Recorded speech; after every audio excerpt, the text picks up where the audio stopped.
నమస్తే. నేను ప్రియాంకారావు. ఏదైతే పరకామణి కేసు ఉందో, ఈ పరకామణి కేసులో కీలక సాక్షి సతీష్ కుమార్ మరణించారు. ఇది హఠాత్తుగా జరిగిన ఒక యాక్సిడెంటల్‌గా జరిగిన మరణమా? లేదా సూసైడా? లేదా హత్య? హత్య చేస్తే వెనుక ఎవరున్నారు? సూసైడ్ అయితే ఎందుకు చేసుకున్నాడు? ఇలాంటి ఎన్నో ప్రశ్నలు ఉత్పన్నమయ్యాయి. అయితే దీనికి సంబంధించి పోలీసులు కూడా సీన్‌ని రీకన్‌స్ట్రక్ట్ చేశారు. మరి ఈ సీన్‌ని రీకన్‌స్ట్రక్ట్ చేశారు అంటేనే half of the case solve అయినట్టు.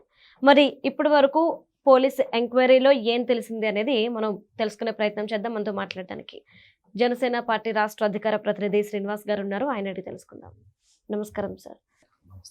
సార్ ఏంటి పరకామణి కేసులో సతీష్ మరణానికి సంబంధించిన కేసు ఒక కొలిక్కి వచ్చింది అని అనుకోవచ్చా?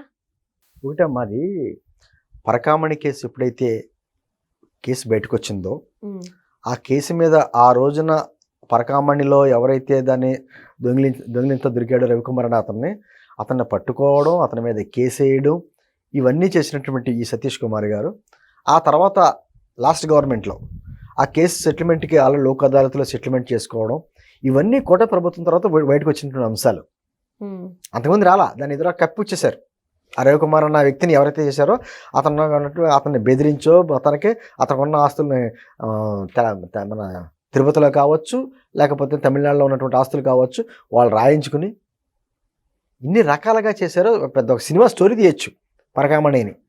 అటువంటి విధంగా ఆ అంశాలన్నీ కోట ప్రభుత్వం వచ్చిన తర్వాత బయటకు వచ్చినాయి. సరే, ఆ కేసుకు సంబంధించి ఎవరైతే ఫిర్యాదు చేశారో ఆ ఫిర్యాదు చేసిన వ్యక్తి గుంతకాల నుంచి సీఏగా పనిచేస్తున్నాడు. ఇప్పుడు గుంతకాల నుంచి విచారణ నిమిత్తం అతను వెళ్తుంటే అర్ధరాత్రి అతను మరణించడం మనకు అందరికీ తెలిసిందే. పోస్ట్ మార్టం రిపోర్ట్లోనే మనకు ఒక క్లారిటీ వచ్చింది, అది ఆత్మహత్య కాదు హత్య అన్నట్టుగా డాక్టర్లు చెప్తారు కదా ఏదైనా. అయితే దాన్ని అలాగని చెప్పి మనం నిర్ధారణ రాలా. పోలీసు విచారణ చేశారు, సీన్ రీకన్స్ట్రక్షన్ చేశారు. అతను కూర్చున్న సీట్లో కాకుండా వేరే నెంబర్ సీట్లో అతని బ్యాగ్ ఉండడం. అదేవిధంగా దాంతోపాటు ఏమైపోయిందమ్మా, అదే ట్రైన్లో వివిధ బోగీల్లో కొంతమంది నేరస్తులు ప్రయాణం చేస్తున్నట్టుగా బయటకు వచ్చింది. ఇప్పుడు అలా వేరే కోర్టులకి వెళ్తున్నారా, లేకపోతే విచారణ నిమిత్తం వెళ్తున్నారా, ఏదైనా వెళ్తున్నారా కదా తెలియదు, కానీ మొత్తం డీటెయిల్స్ అన్నీ తీసుకుంటే వివిధ బోగీల్లో నేరస్తులు ఉన్నారు. దీంతో అనేక అనుమానాలు ఇప్పుడు బయటకు వస్తున్నాయి. దీన్ని ఆత్మహత్యగా చిత్రీకరించడానికి వైఎస్ఆర్ కాంగ్రెస్ పార్టీ నాయకులు కానీ, వాళ్ళ పత్రికలు కానీ, వాళ్ళ ఛానల్ కానీ విపరీతంగా కృషి చేస్తున్నాయి. ఎందుకు అర్థం అట్లా మనం ఏం చెప్తామో మామూలుగానమ్మా, బాధితుడికి న్యాయం జరగాలి, ఆ కుటుంబానికి న్యాయం జరగాలి, ఇది మనం ఆలోచిస్తాం. దీంట్లో నిందితులు ఎవరో ఆ కేసులో వాళ్ళందరూ కూడా బయటికి రావాలి. ఎవరైతే ఆస్తులు రాయించుకుని బెదిరించారో రవికుమార్ అనే వ్యక్తిని, వాళ్ళందరి పేర్లు బయటికి రావాలి. ఇది పబ్లిక్ ఎవరైనా కోరుకునేది ఇది. ఈ రోజున ఒక కేసుకు సంబంధించి సాక్ష్యాలు చెప్పడానికి బలమైన సాక్ష్యం ఉన్నారో అతన్ని ఈ విధంగా చంపేశారు అంటే, చంపిన వాళ్ళు ఎవరైనా మనకు తెలియదు, చంపేశారు అంటే నిజంగా అసలు రాష్ట్రంలో ఏం జరుగుతుంది, గతంలో ఏం జరిగింది, ఇప్పుడు ఏం జరుగుతుంది. ఈ మధ్యకాలంలో పెద్దిరెడ్డి గారి గురించి, ఆ అటవీ భూముల గురించి పవన్ కళ్యాణ్ గారు చేసినటువంటి కార్యక్రమం మీదే వాళ్ళు బెదిరింపులు వస్తున్నాయి. పెద్దిరెడ్డితో పెట్టుకున్నాడు పవన్ కళ్యాణ్, చాలా జాగ్రత్త అని. అంటే ఏంటది, ఎటువంటి బెదిరింపులకి వెళ్ళిపోతున్నారు, అనుమానాలు ఏ విధంగా రెక్కిస్తున్నారు. ఇప్పుడు ఎవరో కూడా పోలీసులు కానీ, విచారణ సంస్థలు కానీ, ప్రభుత్వం కానీ, మనలాంటి వాళ్ళు ఎవరో కూడా పలానా వాళ్ళు చేశారు మనం ఏమో అనట్లా, కానీ వాళ్ళు ఎందుకు భుజాలు తడుపుకుంటున్నారు అంటే ఎక్కడో అనుమానాలు రేకెత్తిస్తున్నాయి. అంటే గతంలో కూడా వివేకానంద రెడ్డి గారి హత్య కేసు కావచ్చు, పరిటాల రవి గారి హత్య కేసు తర్వాత జరిగిన పరిణామాలు కావచ్చు, ఏదైనా ఒక కేసుకి సంబంధించి ఇమీడియట్గా దాన్ని డైవర్ట్ చేసి మాట్లాడడం, వేరే విషయాలను బయటకు తీసుకురావడం వాళ్ళకి అలవాటు అయిపోయింది. దాంతో ఏమవుతుంది, ఇప్పుడు ఏదైనా ఊళ్ళో జరిగింది, దొంగతనం జరిగింది అనుకోమ్మా, పాత దొంగలు ఎవరున్నారో వాళ్ళందరినీ విచారణ చేస్తారు. అది సహజం, ఎందుకంటే వాళ్ళకి తెలుస్తుంది, లేకపోతే ఎవరెవరు చేశారు, ఎలా చేశారు అన్నది విషయం వాళ్ళు చెప్తారు వాళ్ళు. అదేవిధంగా వీళ్ళకి భుజాలు ఇప్పుడు తడుకుంటున్నారు. ఏమైందంటే చిన్న విషయం కాదు, అతను ముసలి వ్యక్తి కాదు, రిటైర్మెంట్ స్టేజ్కి వచ్చినటువంటి వ్యక్తి కాదు.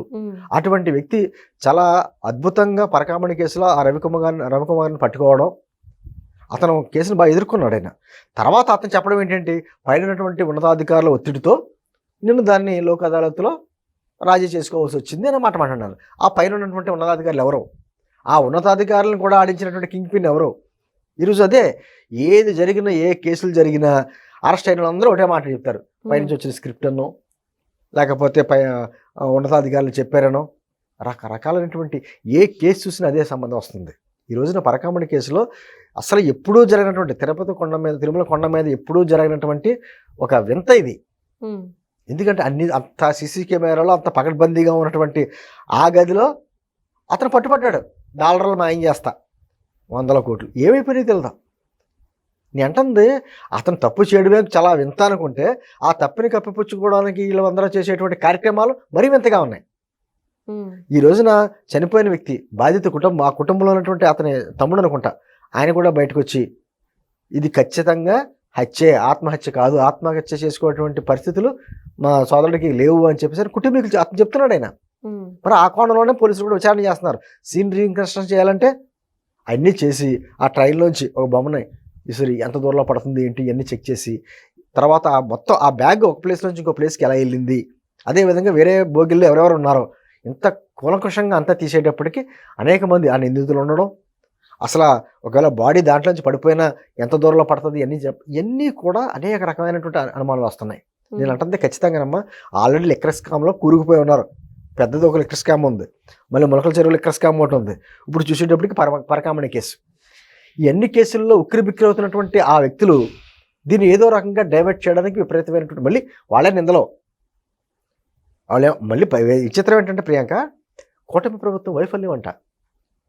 అతన్ని చంపింది ఎవరో ఏంటి అనేది వాస్తవాలు వెలిగిపుచ్చి తీస్తుందే కూటమి ప్రభుత్వం.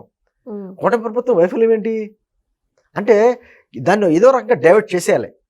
ఇప్పుడు ఆఖరికి రాష్ట్రంలో ఎక్కడన్నా సారా జరిగినాయి అనుకోండి, నారావారి సారా పెట్టేస్తున్న టైటిల్. అప్పుడు గతంలో నారావారి రక్త చరిత్ర ఎవరో వివేకానంద రెడ్డి గారి హత్య కేసుకి సంబంధించి ఆ టైటిల్స్ అద్భుతంగా ప్రాస్తా గురించి పెట్టేస్తున్నారు. ఏంటంటే అలాగే ఇది కూడా పరకామణి కేసులో కూడా ఏదో రకంగా దీన్ని డైవర్ట్ చేయాలి, ఆ నింద ఏమైనా ఉంటుందో కూటమి ప్రభుత్వం వెయ్యాలని విశ్వ ప్రయత్నం వాళ్ళ ఛానల్ పత్రికలు కానీ ఛానల్ వారు కానీ వాళ్ళ నాయకులు కానీ చేస్తున్నారు. వాళ్ళు అనేక రకాలుగా మాటలు. ఏంటంటే ఎప్పుడైనా సరే బాధితుల పక్షాన్ని నిలబడాలి.